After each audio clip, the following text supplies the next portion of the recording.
Welcome to Humble Beginnings, the Undrafted podcast. I'm your host, Rochelle Hamilton Jr., and we are nearing the end of the NFL season. And it looks like the Denver Broncos are headed down the path of disappointment once again. And I tell you, man, this team, boy, I love them, but, man, they sure know how to hurt me, man. We got some good stuff coming up for you in the podcast today. We're going to talk about the Broncos, that embarrassment of a game Sunday against the 49ers. And some things that are going on there. Also, in I'm in and I'm out, the city of Oakland is suing the Raiders, and it's really interesting what's going on with the Raiders. It's going to be interesting to see what happens with this team within the next year before they make the move over to Las Vegas. And in What's the Wave with Chef Rodaddy, there is a Harvard professor who is in hot grease right now with a lot of people because his suggested serving size of French fries is 6. And I'll have my opinion on that one. That's a really interesting story right there. And then Derrick Henry, he hurt my fantasy squad big time last week. And I'm going to talk about that, and this is some bull jive because he's the main reason why I'm on the verge of not going very far in the fantasy football playoffs because of Derrick Henry. Anyway, without further ado, let's get into the Low with Ro.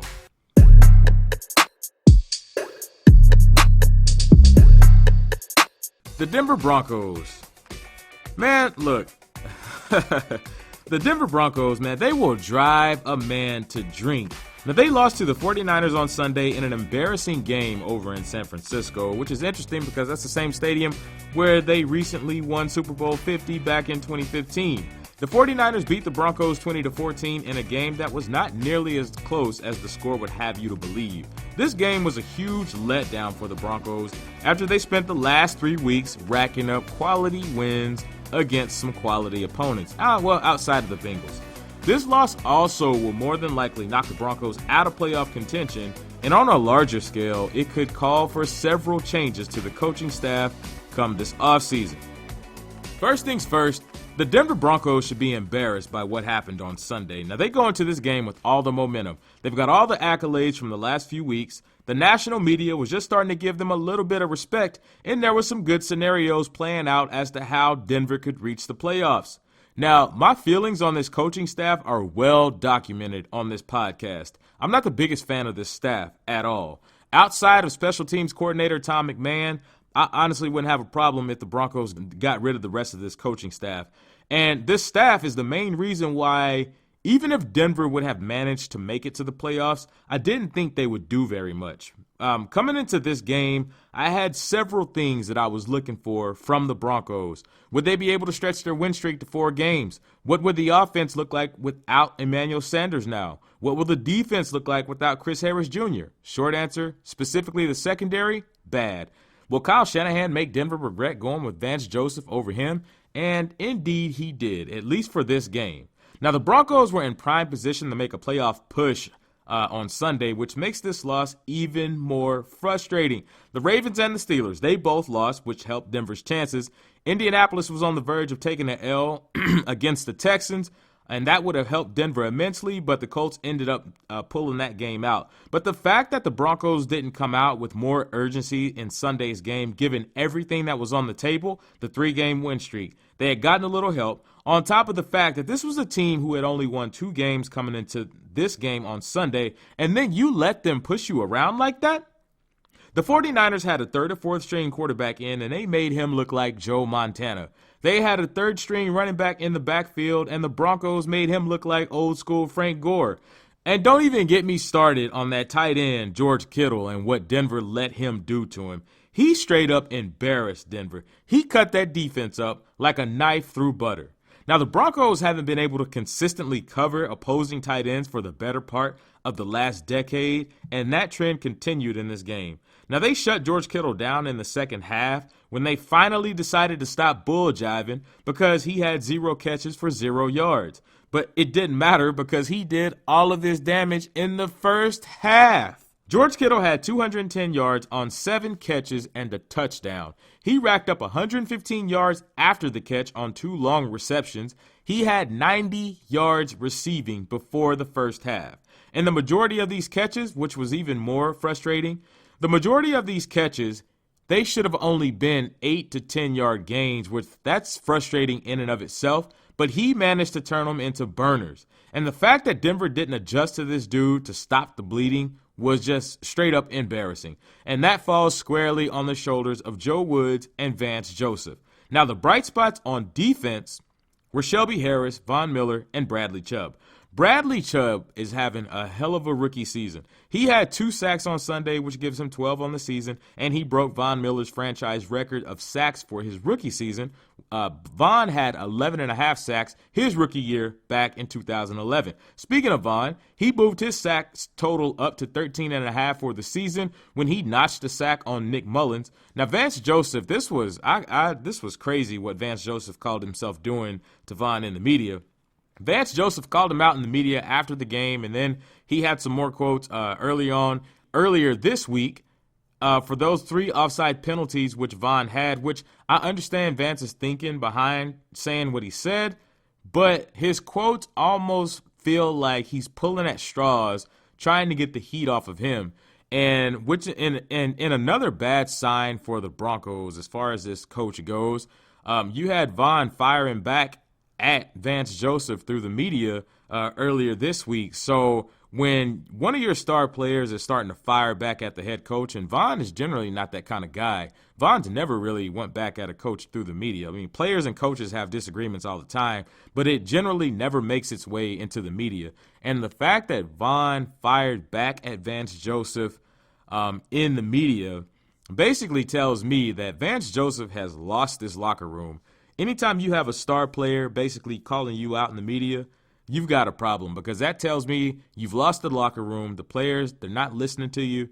They generally don't respect you. And at that point, bad things are going to happen, because when players tune out the coach, it's basically, it's a wrap as far as that coach goes. His message has fallen stale on that locker room. Now, as far as the Denver secondary, they miss Chris Harris Jr. Bad. Chris Harris Jr. is truly the quarterback of the Broncos secondary. The Broncos shut the 49ers down offensively in the second half, but that's generally what you expect them to do the whole game against the offense that's full of backups. As for the Denver offense, Case Keenum, he's fallen back into bad habits, or at least he fell back into bad habits on Sunday. Case Keenum was doing so good the last 3 games before this one. He wasn't holding on to the ball too long. He was making smart reads. He wasn't falling back into sacks and unnecessary pressures. He was throwing it away when it was necessary. And then on Sunday, he fell right back into all those bad habits. He took a few unnecessary sacks and pressures by falling back into them. Now, he didn't throw a pick, but that's about the only bright spot that we saw from Case Keenum on Sunday. He didn't take a shot downfield. He didn't play with any aggressiveness or any edge. Now, part of that is coaching, because that play calling and the game planning was not very good. Case in point, the 49ers have been gashed by injuries. That's the perfect time to attack them, because this is the NFL. And in the NFL, you put your foot on the opponent's throat with every opportunity. It looked like Case Keenum lost confidence in himself in this game, and it looked like the staff lost it in him as well. The play calling was terrible. It was conservative. They played not to lose, and in the NFL, when you play not to lose, you lose.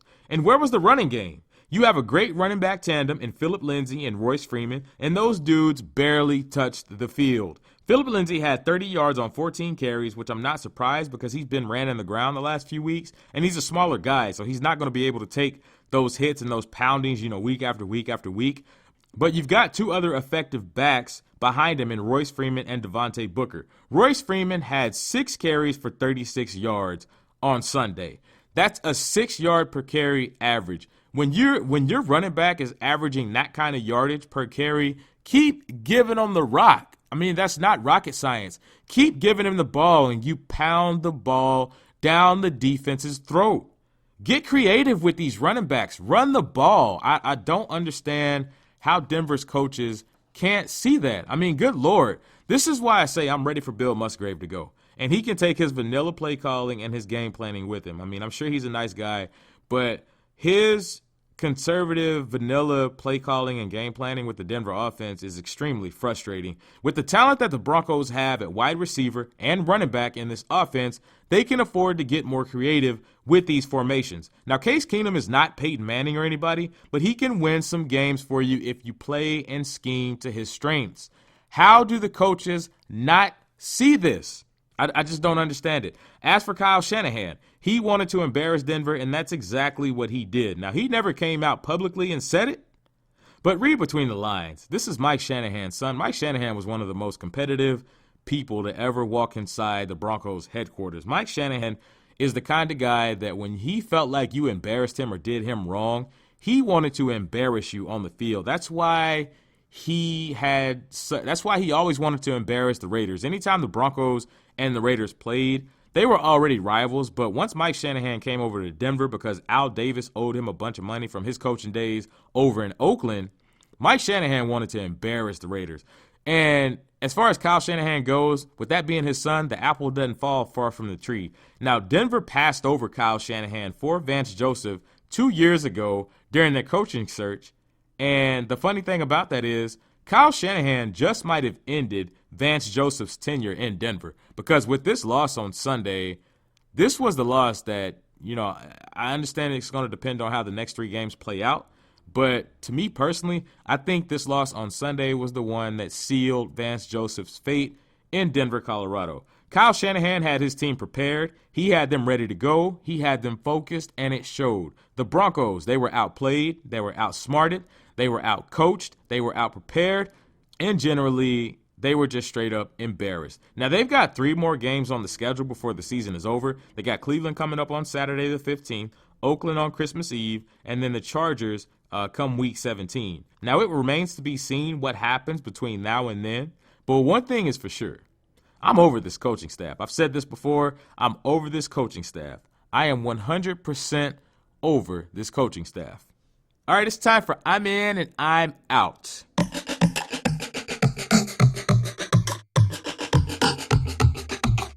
The city of Oakland, they're suing the Raiders for their upcoming move to Las Vegas. Kimberly Veklarov of the San Francisco Chronicle reports that the city said all 32 NFL teams colluded in a, quote, illegal cartel that forces cities to publicly finance new stadiums or risk losing the franchise to relocation. Now, owner Mark Davis said he would prefer for the team to play in Oakland next year, and the Raiders' lease in Oakland runs out after the 2018 season. But with this new lawsuit, the status of where the team will play in 2019 is now up in the air. I'm in on this lawsuit.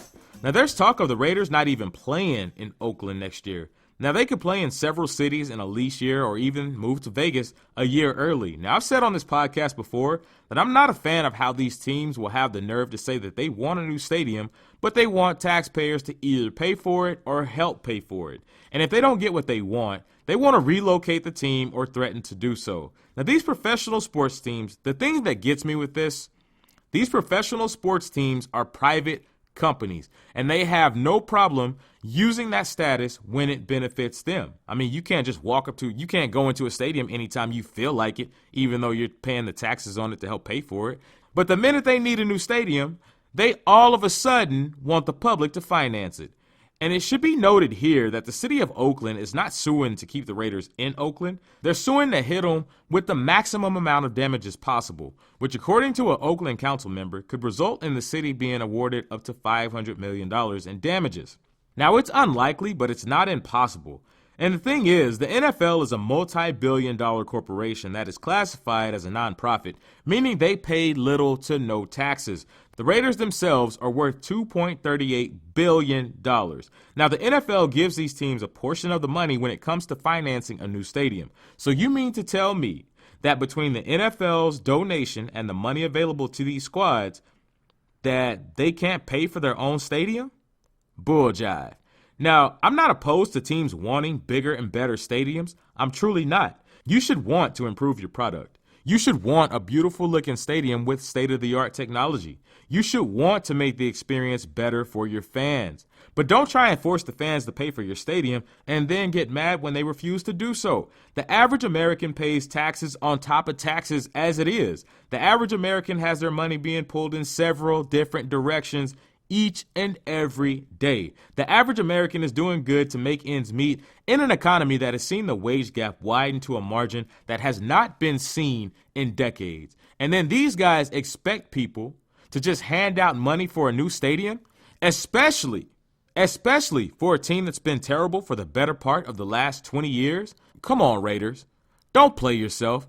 It would be different if this was a team that was consistently bringing wins and consistently making this city and its fans proud.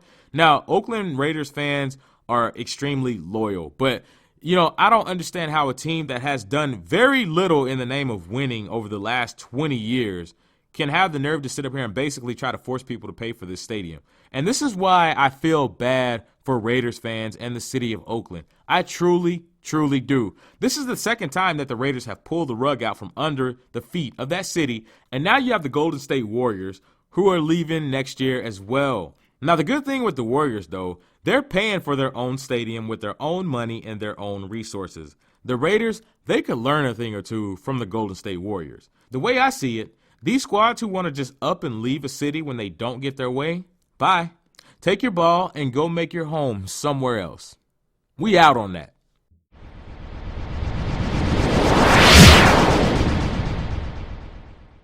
What's the wave with Chef Rodaddy?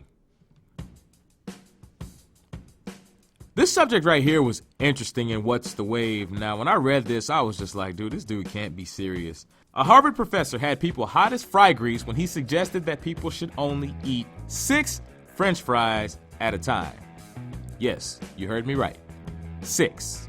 Eric Rim, a professor of epidemiology and nutrition at the Harvard T.H. Chan School of Public Health, made the comments in a recent New York Times article about how unhealthy French fries are. And predictably so, this dude was blasted on social media when this report first dropped.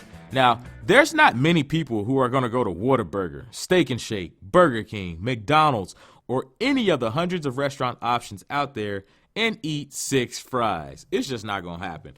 I don't eat nearly as bad as I used to, and I'm not eating 6 fries if I go to any of these places. But I do understand what he's saying and why he's saying it. Our portions are out of control in the United States, and that's a big reason why the obesity and overweight epidemic is as bad as it is.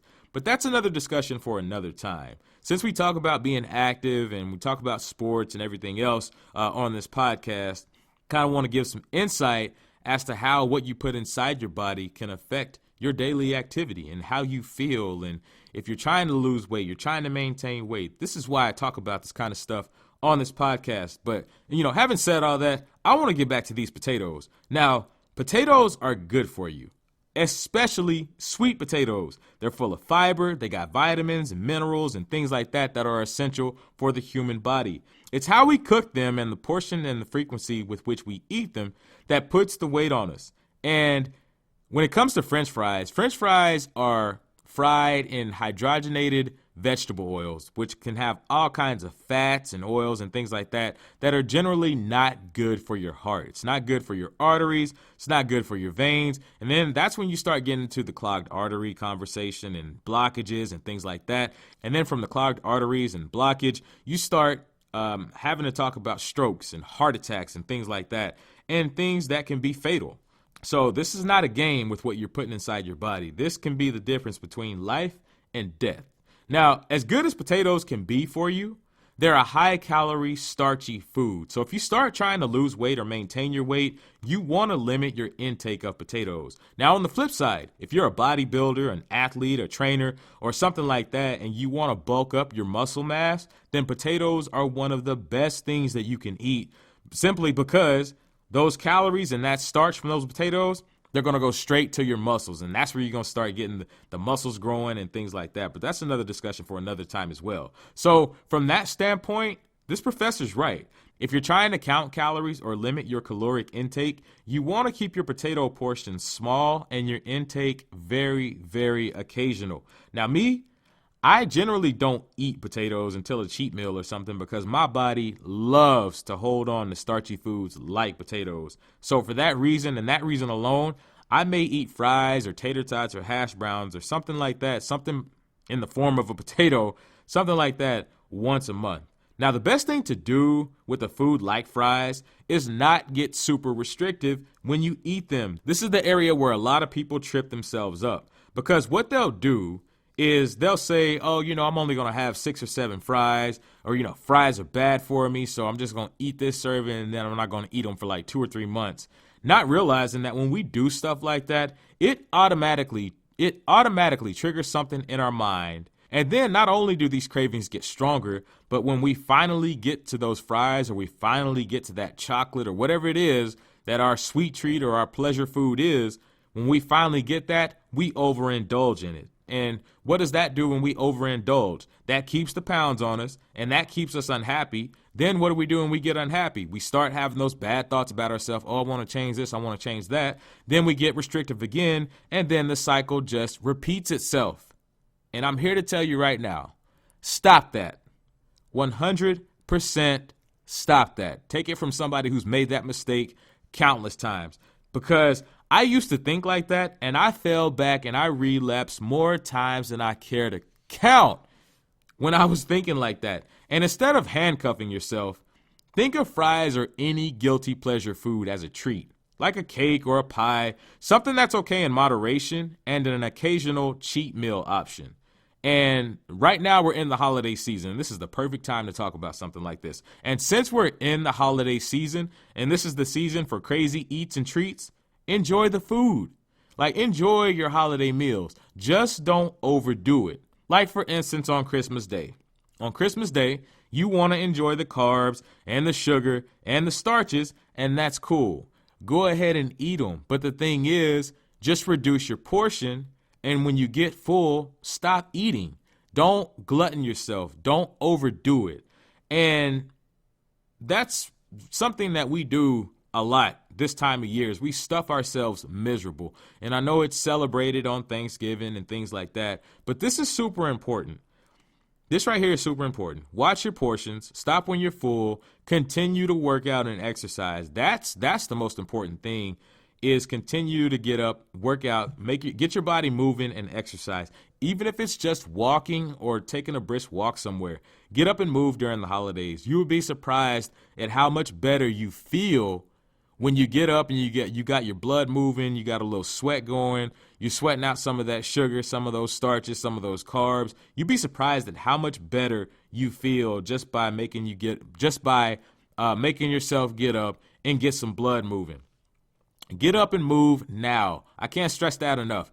Get up and move now. Even if you just work out, if you start working out 2 or 3 times a week and just build up from there, it could be 30, 45 minutes. Don't put a lot of pressure on yourself. Don't feel like you got to stay in the gym, an hour and a half, 2 hours or something like that. No, you can start small. Start off with 20 or 30 minutes, 2 or 3 times a week, or 3 to 4 times a week, whatever you're comfortable with, whatever your schedule allows. Start off from there and just build your way up. If you already have a pretty healthy diet, then enjoy your meal. Stop when you're full and just keep it moving. If you want to make your diet more healthy, then you do the same thing. This is all a lot of it when you're trying to lose weight or trying to maintain it. A lot of the time, it's the small things that catch us up. Yeah, there's some big change now, depending on what your level is and where you're at in your journey, or if you're even paying attention to that, then you might have some big changes to make. But if you're already trying to halfway do well, a lot of the times all you have to do is just kind of tweak how you do stuff, and it would make a world of difference. Now, with controlling your portions, stopping when you're full, when you do this kind of stuff, junk food eventually becomes less appealing, and you see it as more of a treat than a necessity. And I can tell you better than anybody, I used to constantly put junk food in my body. And to the people that know me, that saw me in the past, they can tell you I looked like it, because, man, I was out of shape, and, I just didn't look good. And then, the funny thing is, back then, I didn't even realize that I didn't feel that good. And I'm not talking about like a physically sick type of feeling. I didn't realize how much I was disgusted with how I was living. I didn't really realize that I was disgusted with how I was eating. And as a result, I was disgusted with how I was looking, because I wasn't just eating my food, I was wearing it. And I was wearing it in my waistline and in my belly and in the spare tire and things like that.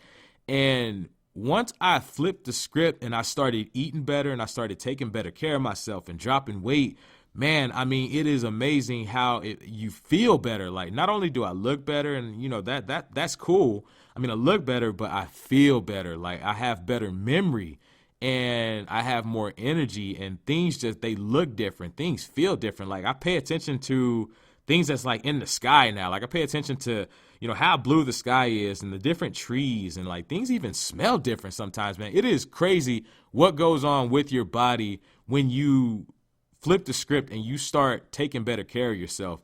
I mean, your body chemistry changes, and even your facial structure. Like, my facial structure has changed. Like, it is crazy the things that happen with the human body when you start doing things that you're supposed to do and cutting out a lot of the things that don't need to be in it. It is amazing. I never would have guessed things that these kind of things go on had it not been for me, switching this stuff up and being able to tell you firsthand some of the things that I've experienced.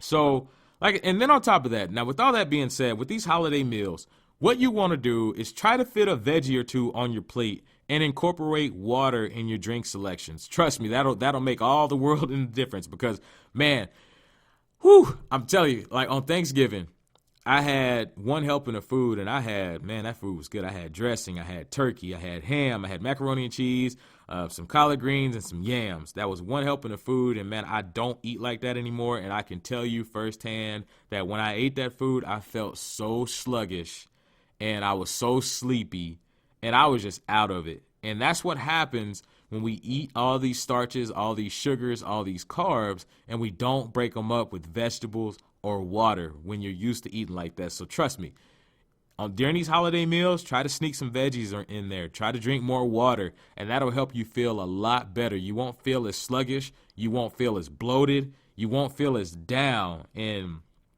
that'll keep you pushing through the holidays. Those two simple steps right there, they will go a long way in helping you to break up all the salt, all the sugars, and all the craziness of our holiday eats and treats.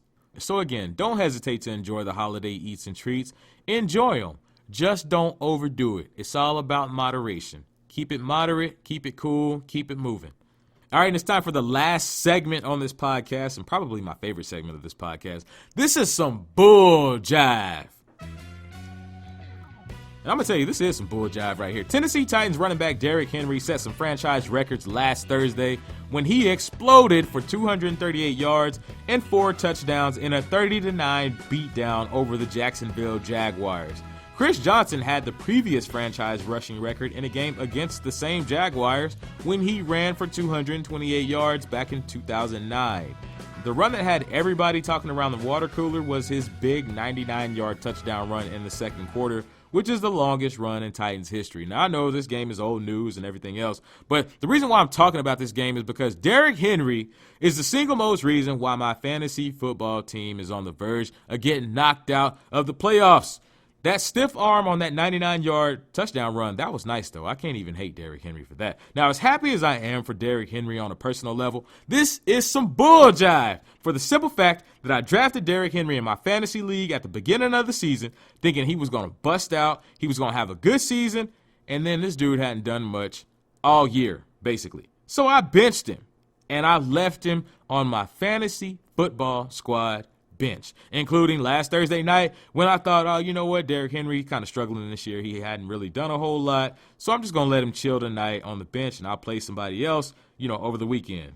Big mistake. Big bull jive mistake. And, of course, this dude goes on to explode against these sorry Jaguars. Now, before Thursday's game, his longest run of the season was 16 yards. 16 yards. 1-6. He had 3 touchdown runs of at least 16 yards on Thursday night. 3! In my Yahoo Fantasy League, this dude racked up over 70 points. And I left him on my bench. Yes, I know nobody saw this coming from him. I get all that. But that still doesn't take away the fact and the sting of missing all those points. This is just like Amari Cooper last year. He did me like this too. Man, when Amari Cooper was with the Raiders last year, he would go on these stretches where he would explode for like 40 or 50 points in the fantasy league, and then he would disappear for 3 or 4 games, and then I would leave him on the bench for plenty of those explosive games, and he got me like this last year too. Come on, fantasy football Jesus. Why hast thou forsaken me? What did I do to deserve this? I mean, I try to be a good dude. I try to be, I'm trying to do what I'm supposed to do, and I don't play on my phone in church on Sundays. Like, I'm paying attention and things like that when the pastor's talking, and I'm taking notes and everything else, and then I still have to pay for my sins with my fantasy football league. But it's all good. Derrick Henry, what you did to my fantasy squad, that's some bull jive. Well, that's going to do it for this episode of the Undrafted Podcast. I want to thank my Lord and Savior Jesus Christ for blessing me with the gifts, the talents, and the resources to do this. Thank you for taking time out of your busy day to hang out with me on this podcast. Don't forget, you can follow the Undrafted Podcast on Instagram at the Undrafted Podcast or on Twitter at the Undrafted Pod. And I want to leave you with a Bible verse today, Romans 8:28, one of my favorite verses in the entire Bible. And we know that all things work together for good to them that love God, to them who are the called according to his purpose. Remember, do your best and let God handle the rest. Be blessed.